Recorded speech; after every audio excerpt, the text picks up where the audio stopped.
کہ حزب اللہ کا یہ وصف بیان کیا گیا کہ حزب اللہ کی کیسا وصف ہوتا ہے، ان کا کیسا طریقہ کار اور کیا اصول ہوتے ہیں، کہ اس میں شامل ہر فرد اختلاف رائے کا اظہار اس فارم پر کرتا ہے جسے اختلافات حل کرنے کا اختیار ہوتا ہے۔ اور سب سے پہلے تو اختلافات کے حل کا جو سورس ہے وہ کیا ہے؟ قرآن اور سیرت مبارکہ صلی اللہ علیہ وآلہ وسلم، سب سے پہلا سورس یہ ہے۔ ٹھیک ہے، اس کے بعد جو ہے کیونکہ پھر اگر اس میں نہ مل رہا ہو تو پھر علماء بیٹھتے ہیں، ایسا گروہ بیٹھتا ہے جو قابل فخر اور قابل اعتماد ہوتے ہیں، پھر اسی طریقے سے پھر اس کا حل نکالا جاتا ہے قرآن اور حدیث کی روح سے۔ کسی دوسری سطح پر اختلافات کا بیان اجتماعیت میں انتشار پیدا کرتا ہے، یعنی کہ کچھ گروہ ادھر بیٹھے ہیں، کچھ گروہ ادھر بیٹھے ہیں۔ جیسے کہ ایک مرتبہ اللہ کے رسول صلی اللہ علیہ وآلہ وسلم مسجد نبوی میں داخل ہوئے تو دو گروہ بیٹھے ہوئے تھے۔ ایک گروہ جو ہے سیکھنے اور سکھانے کی مجلس میں لگا ہوا تھا، جیسے خیرکم، سیکھنے سکھانے کی مجلس ان کے علم سیکھنا اور سکھانا، ٹھیک ہے۔ اور دوسری مجلس تھی ذکر اذکار میں لگے ہوئے تھے، اللہ کے ذکر اذکار میں لگے ہوئے تھے۔ تو اللہ کے رسول صلی اللہ علیہ وسلم جو سیکھنے اور سکھانے میں تھے اس والی مجلس میں بیٹھ گئے۔ آپ نے اس مجلس کو اہمیت دی، فوقیت دی ذکر اذکار سے بڑھ کر۔ تو اس لیے یہ جو سیکھنا اور سکھانا ہے اور علم حاصل کرنا ہے، یہ اور علم کی مجلسیں جو ہیں سب سے خوبصورت ہیں۔ اللہ کے رسول نے بھی ان کو یہ اہمیت دی، اور ہمیں بھی جو ہے انہی کو اہمیت دینی چاہیے۔ اس میں انسان کے سارے اختلاف بھی ختم ہوتے ہیں، مسائل بھی حل ہوتے ہیں، اور انسان کے دل بھی وسیع ہوتا ہے، اور بہت کچھ ملتا ہے، اور دلوں کو سکون بھی ملتا ہے۔ ذکر کی جو فضیلت اور اہمیت ہے وہ اپنی جگہ اپنے مقام پر ہے، لیکن یہاں پر بتایا جا رہا ہے کہ علم سیکھنے اور سکھانے والی جو مجلس ہے وہ بھی ذکر کی ہی ہے، وہ بڑھ جاتی ہے مقام میں، کہ اس میں علم بھی حاصل کر لیتا ہے انسان اور ذکر میں بھی مشغول رہتا ہے۔ یعنی کہ ذکر اللہ ہی کا ہو رہا ہے نا، اللہ اس کے رسول کی ہی بات ہو رہی ہے نا، اور پھر ذکر بھی ہو گیا اس میں، اور سیکھنا سکھانا بھی ہو گیا، تو وہ سب سے زیادہ افضل ہے مجلس۔ تو اس لیے یہ چیزیں جو ہے بڑی غور طلب ہے۔ پھر یہاں پر جیسے کہ جسے اختلافات حل کرنے کا اختیار ہوتا ہے وہی جاتا ہے وہ، اور وہاں پر اپنے مسئلے کا حل پیش کر کے اس کو حل کرواتے ہیں۔ کسی دوسری سطح پر اختلافات کا بیان اجتماعیت میں انتشار پیدا کرتا ہے، جیسے اجتماعیت جو ہے اگر دو دو تین تین گروہ بن جائیں اور اپنے اپنے اختلافات حل کرنے لگیں تو پھر وہ انتشار پیدا کرتا ہے۔ ہاں، اگر ایک فارم ہو وہاں سب کے سب جمع ہو جائیں، جیسے کہ ہمارے معاشرے میں مختلف مذاہب بن چکے ہیں، نام بنا لیے ہیں، تفرقہ بازی آ چکی ہے، یہ ساری چیزیں جو ہے انسان کو اگر ایک فارم پر آ کر اجتماعیت کے ساتھ کوئی مسئلے کا اختلاف کا حل نکال دیا جاتا ہے تو بہت اچھی بات ہے۔ اگر وہ اپنے اپنے ہی فرقے میں رکے رہتے ہیں، جڑے رہتے ہیں، اور اس سے باہر نہیں آتے، تو پھر یہ دلوں کی تنگی ہے۔ یہاں ہمیں بہت اچھا پیغام دیا جا رہا ہے کہ جب اللہ اور اس کے رسول کی بات آئے تو سب ایک جان ہو جاؤ، سب ایک جان ہو جاؤ اور اس میں مل کر فیصلہ کرو۔ کسی دوسری سطح پر اختلاف کا بیان اجتماعیت میں انتشار پیدا کرتا ہے۔ ایک خاتون حضرت خولہ بنت ثعلبہ رضی اللہ تعالیٰ عنہ کے شوہر حضرت اوس بن صامت رضی اللہ تعالیٰ عنہ نے ان سے زہار کر لیا۔ یہ ذکر ہم پہلے بھی سورہ احزاب میں پڑھ کر آئے ہیں، لیکن یہاں اور ڈیٹیل سے آ گیا۔ زہار کہتے ہیں شوہر اپنی بیوی کو کہہ دے کہ تو میری ماں کی طرح ہے، اس طرح سے اس کو کہتے ہیں زہار، ٹھیک ہے۔ تو انہوں نے اوس بن صامت رضی اللہ تعالیٰ انہوں نے ان سے زہار کر لیا اپنی بیوی سے، یعنی قسم کھا کر کہا کہ تم میرے لیے ماں کی طرح محترم ہو۔ اب یعنی کہ ہسبینڈ اینڈ وائف ریلیشن ختم، ایک وہ بیریئر آ گیا، رکاوٹ آ گئی۔ یہ اس لیے وہاں کی دور جاہلیت کا ایک طریقہ تھا، وہ اس طریقے سے بیوی کو یوں سزا دینے کے لیے ایسے شوہر کر دیا کرتے تھے۔ دور جاہلیت میں زہار کرنے سے ایک شخص کی بیوی اس پر ہمیشہ کے لیے حرام سمجھی جاتی تھی، اس دور کا قانون تھا، لیکن اسلام نے اس قانون کو ختم کیا اور اس کے لیے پھر کفارہ لگایا تاکہ لوگ جو ہے اس غلط کام کو اس جو یہ غلطی ہے یہ نہ کریں۔ کوئی بھی عورت اس کی جو بیوی ہے وہ ماں کی مقام پر نہیں آ سکتی، پہلے تو یہ ختم کی بات۔ حضرت خولہ نے نبی علیہ الصلوۃ والسلام سے درخواست کی کہ میرے شوہر بوڑھے ہیں اور بچے ابھی چھوٹے ہیں، پورا خاندان مصیبت میں مبتلا ہو جائے گا، آپ اس مسئلے میں کوئی رعایت فرمائیے۔ آپ صلی اللہ علیہ وسلم نے فرمایا کہ ابھی شریعت میں اس مسئلے کے بارے میں ہدایت نہیں آئی۔ آپ صلی اللہ علیہ وسلم جس مسئلے کے بارے میں ہدایت نہیں آتی تھی اس کے بارے میں نہیں بولتے تھے۔ اس سے ہمیں یہ سبق ملتا ہے کہ جس چیز کے بارے میں آپ کو معلوم نہ ہو، بھلے آپ کو کافی علم ہو، نالج ہو، آپ کو جس چیز کے بارے میں معلوم نہ ہو تو آپ کہیں کہ اس بارے میں مجھے نہیں معلوم، میں معذرت خواہ ہوں۔ تو اللہ کے رسول صلی اللہ علیہ وسلم کی سنت سے ہمیں پتہ چلتا ہے، یہ اس میں کوئی شرمندگی والی بات نہیں ہے۔ اگر کوئی کہتا ہے کہ آپ تو بڑے عالم بنے پھرتے ہیں، آپ کو اتنی سی بات نہیں پتہ، تو یہ اس کی غلطی ہے، اسے بھی ایسے نہیں کرنا چاہیے، کیونکہ اللہ کے رسول صلی اللہ علیہ وسلم جو محترم خاتم النبیین ہے، وہ جب تک وہی نہیں آتی تھی کسی معاملے پر نہیں بولتے تھے۔ تو اس سے کیا پتہ چلتا ہے کہ اللہ کے رسول صلی اللہ علیہ وسلم کے منہ مبارک سے وہی بات نکلتی تھی، یا وہی قرآن پاک جو جبریل امین لے کر آتے تھے، جو لوح محفوظ سے بیت المعمور پر اتارا گیا تھا، قرآن مجید۔ اور جو ہے دوسری بات جو تھی جو آپ کے منہ مبارک سے نکلتی تھی، وہ بھی اللہ کے حکم سے ہی نکلتی تھی، اور جو دین کا حصہ بنتی گئی۔ اور صحابہ کرام ہم وقت آپ صلی اللہ علیہ وسلم کے پاس بیٹھے ہوتے تھے، جو کہ کاتبین ہوتے تھے، لکھنے والے، وہ لکھتے تھے، ایک ایک بات لکھ لیتے تھے۔ تو یہ ہے قرآن دین کو جمع کرنے کی خوبصورتی۔ تو آپ صلی اللہ علیہ وسلم نے فرمایا کہ ابھی شریعت میں اس مسئلے کے بارے میں ہدایت نہیں آئی۔ اسی طرح ہم نے سورہ نور میں جب بات واقع ہوا تھا، تو اما عائشہ پر جو گھناؤنا الزام لگایا تھا منافقین نے، تو اس پر بھی اللہ کے رسول صلی اللہ علیہ وسلم خاموش تھے۔ اس سے پہلے بھی ہم سورہ توبہ میں پڑھ کے ہیں کہ جو 3 صحابی تھے جو غزوہ تبوک پہ نہیں شامل ہوئے تھے، تو ان پر بھی جو ہے 50 دن کی وہی پر بریک آ گیا تھا، اور ان کا معاملہ بھی اللہ کے حوالے تھا کہ اللہ تعالیٰ فیصلہ کرے گا، کیونکہ اللہ کے رسول صلی اللہ علیہ وسلم کو غیب کا علم نہیں تھا۔ یہاں پر بھی اللہ کے رسول صلی اللہ علیہ وسلم نے فرمایا کہ ابھی اس کے بارے میں شریعت میں کوئی ہدایت نہیں آئی، فی الحال اپنے شوہر سے علیحدگی اختیار کر لو۔ اللہ کے رسول صلی اللہ علیہ وسلم نے یہی فرمایا، بجائے اس کے کہ وہ خاتون کہیں اور جا کر شکایت کرتی، وہ آپ صلی اللہ علیہ وآلہ وسلم سے ہی ادب و احترام کا پورا لحاظ کرتے ہوئے بحث کرتی رہیں۔ اللہ اکبر! وہ اس در پر آئی تھی نا کہ کوئی فیصلہ آسمان سے آ ہی جائے گا۔ اللہ کے رسول تو انتظار میں تھے کہ کوئی فیصلہ آ جائے، کیونکہ اللہ کے رسول خود سے کوئی بات نہیں کرتے تھے۔ اب یہاں یہ بات دیکھیں کہ کتنا کتنا رب کے حکم کا کتنا احترام ہے، رب کی مرضی اور منشا کا کتنا احترام ہے، اور اللہ کے رسول صلی اللہ علیہ وسلم کس طرح سے صبر کے ساتھ انتظار کر رہے ہیں، کچھ نہیں بولا، اور کہا کہ صبر کرو، رکی رہو ابھی۔ کتنا بڑا سبق ملتا ہے نا، اور ہم یہاں کتنے بے چین ہو جاتے ہیں، بتایا کیوں نہیں، بتایا کیوں نہیں، ان کو تو کچھ آتا نہیں ہے، یہ ہے وہ ہے، ایسی باتیں کرنے لگتے ہیں۔ ایسے نہ کریں، ان مجلسوں سے سیکھیں۔ جب ہم قرآن پڑھتے تو ہمیں یہ ساری اخلاقیات آتے ہیں، یہ سارے اخلاقیات اور تحمل مزاجی آتی ہے۔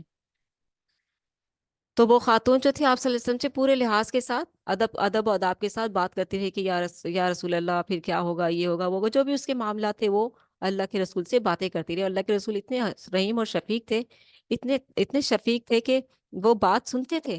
جب کوئی بات کرنے کے لیے آتا تھا تو اس کی بات پوری سنتے تھے، اور اس کو یہ نہیں کہتے تھے کہ خاموش ہو جاؤ، بس کرو، یہ وہ نہیں، بات پوری سنتے تھے۔ یہ خوبصورتی ہے، اخلاق کا اعلیٰ مقام ہے یہ، کہ کسی درد مند کی بات کو سن لینا، یا کوئی اپنی دل کا حال سنانا چاہتا ہے تو اس کی پوری آب و تاب سے اس کی بات سنو، پوری توجہ کے ساتھ سنو۔ اللہ نے اسی وقت آپ صلی اللہ علیہ وآلہ وسلم پر وحی نازل فرمائی، اور زہار کے حوالے سے شریعت کی ہدایت عطا فرما دی کہ اس کی کوئی حقیقت نہیں، اور کفارہ ادا کر کے شوہر بیوی کی طرف رجوع کر سکتا ہے۔ کفارہ اس لیے رکھا کہ اس کی کوئی حیثیت نہیں، کی اہمیت کو سمجھ لیں لوگ، کیونکہ اس دور سے گزر رہے تھے، وہ ایک چیز عام تھی اور کسی بھی شخص کے منہ سے یہ نکل سکتی تھی۔